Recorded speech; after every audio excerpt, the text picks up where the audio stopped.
महाराज जी नमस्कार। नमस्कार भैया। माँ का दरबार यहाँ हर साल लगता है। कितने सालों से माँ का दरबार लग रहा है?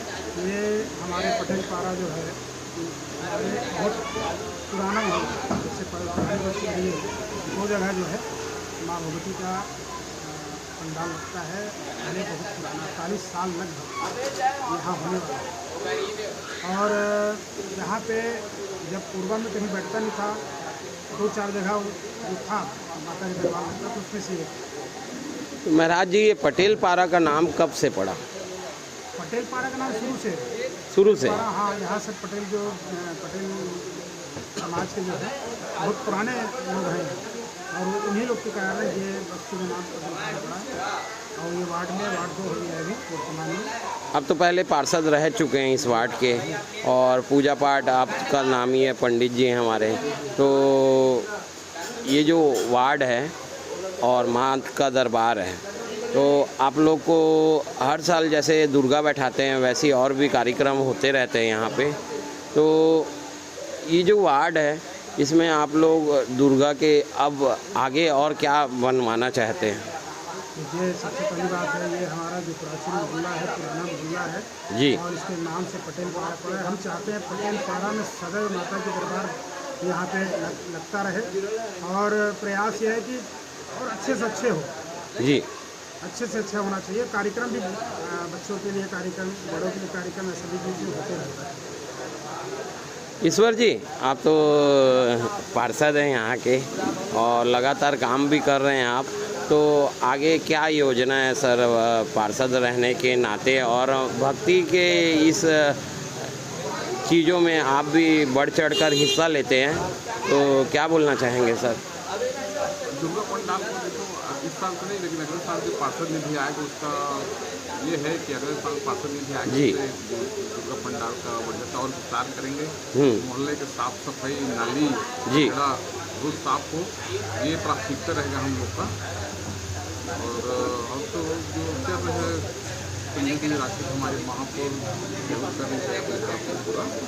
सर ये जो आप पार्षद बने उसके बाद उससे पहले ही हम लोग देख रहे थे कि आप सरमंगला में रोज़ आरती में सुबह रात जाते हैं, सुबह मॉर्निंग में पहुंच जाते हैं आरती में, और शाम को भी आरती में पहुंच जाते हैं, और आपका भक्ति भाव हमको नज़र भी आता है। तो इस हिसाब से आप और आगे क्या योजना बना रहे हैं अपने वार्ड के लिए?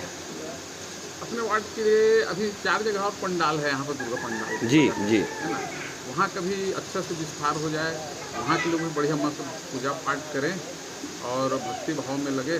मैं सरमंगला मंदिर तो सुबह शाम कई सालों से जा रहा हूँ और इसमें माता रानी का आशीर्वाद है, और वो आशीर्वाद हमारे पूरा मोहल्ले वाले के ऊपर, वार्ड नंबर 1 और 2 और सभी के ऊपर बने रहे, मेरा यही कामना है। ये थे ईश्वर पटेल जी। चलिए अपन महाराज जी से एक सवाल पूछते हैं। महाराज जी विसर्जन कब होगा उसकी थोड़ी सी जानकारी आप देंगे? विसर्जन वैसे इस बार का नवरात्रि 10 दिन का पड़ा है जी, और 10 दिन का नवरात्रि पड़ने के कारण है कि 14 तिथि डबल पड़ा है। अच्छा, और इसकी वजह से 1 तारीख को नवमी मनाया जाएगा। उस दिन माता का अष्टमी और नवमी का हवन होता है महादेवी की पूजा के बाद। विसर्जन तो ऐसे दूसरे दिन किया जाता है जी, लेकिन ये दशहरा होने के कारण जो लोगों की उत्सव देखने की इच्छा होती है, इसके वजह से 10वीं तिथि के बाद एकादशी को या द्वादशी को लगभग सभी नगर के लोग माँ भगवती का विसर्जन करने। और ये रावण दहन का कार्यक्रम होता है वो कौन से डेट पे होगा महाराज जी? ये 2 तारीख को 2 तारीख को, अक्टूबर को है। मतलब 2 तारीख को ये होगा और 3 तारीख को विसर्जन वाला कार्यक्रम। तो इस बार फिर कहाँ करेंगे विसर्जन आप लोग? अब देखिए प्रशासन जैसे जहाँ पे आदेश देंगे जी, प्रशासन के आदेशानुसार मूर्ति का विसर्जन किया। अभी तो आदेश दिए थे हसदेव नदी के किनारे ही करना है, व्यवस्था दिया जाता है निगम के द्वारा, प्रशासन के द्वारा जी जी, वहाँ भी किया जाएगा। और इतना बड़ा कार्यक्रम हो रहा है आज कोरबा शहर में। रात्रि 8 बजे आप घंटाघर में महापौर रामलीला जो करवाया जा रहा है, तो कैसा अनुभव रहेगा आप लोग? बहुत अच्छा अनुभव है और ये कोरबा के लिए बहुत ही उत्साह की बात है प्रथम बार पहले बार ऐसा आयोजन नगर निगम के द्वारा और हमारे जो महापौर हैं उनके द्वारा किया जा रहा है। तो मैं सभी कोरबा के सभी नागरिकों को मैं निवेदन करता हूँ, अपील करता हूँ कि आप लोग कुछ रामलीला में जाएं और दशहरा का भी वहाँ पे आयोजन किया जाएगा। सभी को वहाँ पहुँच करके इस कार्यक्रम में सम्मिलित होकर के आनंद लेना चाहिए। आप भी सर रामलीला के लिए कुछ बोलना चाहेंगे? मैं सभी से अपील करना चाहता हूँ अपने वार्डवासी साथ साथ कोरबावासी को कि ऐसा कार्यक्रम मतलब पहली बार कोरबा में हो रहा है और भारत में पहला या दूसरा है ये रामलीला की जो मंडली आ रही है, भारत में दूसरा या पहला है जो यहाँ कोरबा में आ रही है। संजय देव राजपूत और हमारे सभी लोग के सहयोग से आ रही है। तो मैं वही सबसे प्रार्थना और निवेदन है कि वहाँ पर जाएं, सभी को ऐसा रामायण रामलीला देखें, मतलब दोबारा देखने को नहीं मिलेगा, मतलब इतना अच्छा कार्यक्रम सर ऐसा देखने को दोबारा फिर से आएगा वो हर साल होए, ऐसा पहला बार हो रहा है। हाँ, ये है मतलब अति उत्साह है कोरबा। हाँ सर, कैसा लग रहा है आपको रामलीला जो हो रहा है?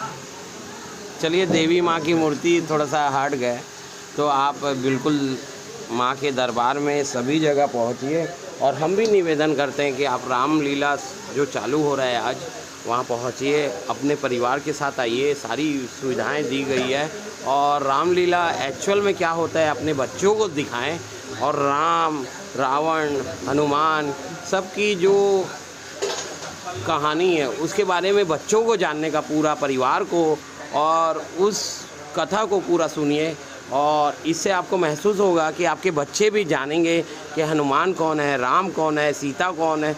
और आज की इस परिवेश में बहुत ज़रूरी है और इतना भव्य कार्यक्रम आप हमारे कोरबा ज़िले में करवाया जा रहा है, तो आप सब आमंत्रित हैं। जेबी न्यूज़, मनीष जायसवाल, कोरबा। धन्यवाद।